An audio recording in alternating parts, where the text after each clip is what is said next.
Hello guys! Hello Leo! Welcome dito sa aking channel, Kapalaran 888. Welcome!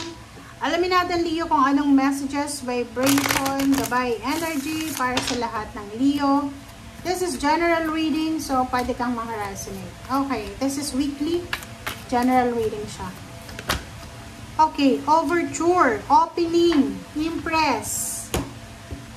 Wow! Number 4, stability. Congratulations sa mga Leo. Nako, palakpakan nyo yung sarili nyo. Tapikin nyo yung Leo yung balikat nyo. Say congratulations. Congratulations Leo. Congratulate mo yung sarili mo. Kasi maybe for the past how many years? Maybe 4 years, 4 months, or how many? 4 weeks. Siguro marami kang mga iniisip na financial problems or emotional problems or anything na nagbibigay sa'yo ng stress. But, from June 15, sinasabi ng bara sa'yo na naka-destiny na may magbubukas na opportunity para sa sarili mo, para sa'yo, na pwedeng magdala sa'yo ng happiness.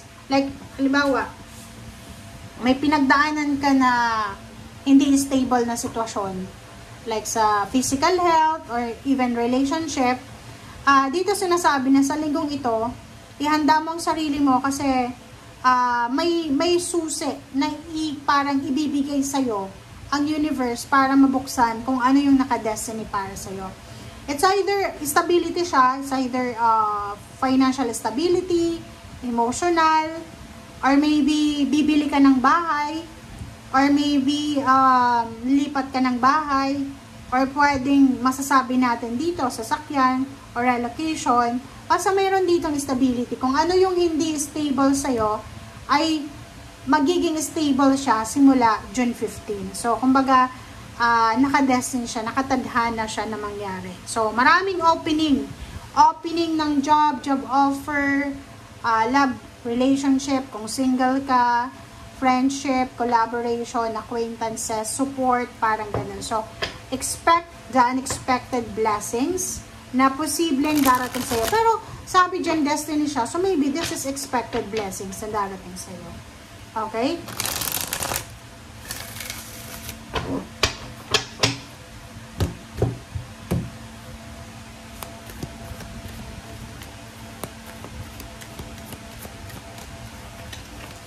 Oops, sorry.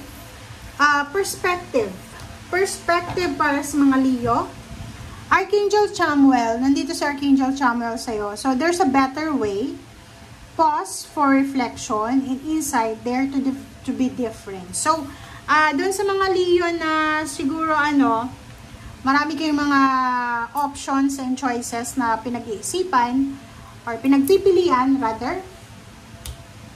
Sinasabi ng bara sa'yo dito na may mas maganda pang offer kaysa dyan. May mas maganda pang mangyayari kaysa dyan. So, kung hindi ka pa sigurado, just pause for reflection, for prayer, take a rest, and yun, mag-isip ka muna, planuhin mo muna. Parang ganon. Parang binobomba ka ng opportunities. Isipin mo, like for example, Leo. Kung isa ka sa mga Leo na binobomba ng opportunities, ng blessings, talagang hindi mo malalaman kasi ang dami diba? So, hindi mo malalaman, tama ba itong gagawin ko? Baka hindi, ganyan, ganito. So, kailangan mong, kumbaga, mag-pause muna, pause for reflection, huwag magmamadali. Yan yung sinasabi ng bala. Like, halimbawa, mga contract signing, ino-offer sa'yo, relationship, friendship, partnership, or anything na ino-offer sa'yo.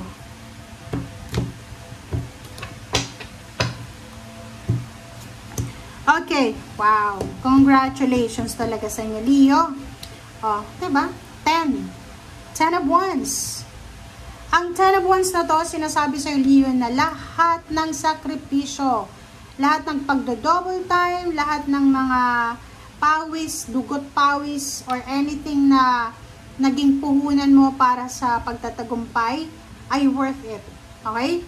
So, sinasabi ng barahan na you will receive parang plate of recognition. It's either higher salary, lump sum of money, big contract kung medyo magaling kang negosyante, malaking kontrata, or kung ano man to, basta kung ano man ang ginawa mo, positive result ang balik sa'yo. Diba? Kasi yung 6 of Wands na to, punong-puno to ng victory and success eh. Mabilis siya. Mabilis dumating yung success, pero yung progress mo dito eh, sobrang tagal. Parang ganun. Yung sobrang tagal mong naghintay. But, worth it yung paghihintay. Four of Wands, sinasabi ng barahan na, yun na nga, pwedeng dumating na ang pagkakataon, Leo, para makapag-invest ka sa bahay. Maybe may wedding anniversaries, wedding, may magpaparenovate ng bahay, may bibili ng lupa para patayo ng bahay, merong stability and balance. Kumbaga, nagbunga or magbubunga, Leo, lahat ng sakripisyo mo. Okay? So, naka-destiny siya na mangyari. Diba? So, Leo, congratulations sa'yo. Sa usaping relationship, if you are a single Leo, sinasabi ng bara sa'yo dito na isang relationship ang posibleng mag-blossom. Kung single ka, maybe yung mga Leo below 50 years old to, below 50 years old, if you are single, possible na isang love offer ang matatanggap mo, or pwedeng ikaw yung mag-offer sa taong nagugustuhan mo. At hindi ka sigurado kung tatanggapin niya. But ang nakikita natin, yung King of Cups, you're already happy, di ba?